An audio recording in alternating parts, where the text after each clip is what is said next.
બે ત્રણ હાડી ભારે લેવી છે. એક કામ કર, અત્યારે પૈસાની ખેંચ બહુ છે ને, લગન વાર છે ને, હાડી તને મળી જશે. કોને હજ કરીએ? હા બોલ. ક્યાં હું તું? એ તો શું તમે બોલ. હા, મારે ફોન નવો લેવાનો છે. કેમ? નવો મોબાઈલ લેવો છે?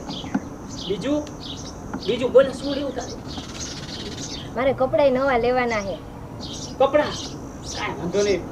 અરે તું પૈસાની ચિંતા કરીમાં બધું થઈ જશે. હા તો તું જલ્દી આવજે. હા ધનંદન હાલ મૂક જલ્દી ફોન મૂક. યા હાલ હું જાઉં છું માથા મોર. શું આ બધું છે? શેનું વળી? કપડા લઈ દઉં, મોબાઈલ લઈ દઉં. અરે ભગવાન, આ તાર પળાપું જ જાય છે પાછી. અને વેમીને બહુ તું ઓલો મજૂર ખેતરે કામ કરે ને એની યાર વાત કરતો હતો. ઈ કે મારો મોબાઈલ લેવો, કાંઈ વાંધો નહીં. ઈ કે મારા કપડા લગ્નમાં છે કે હશે ને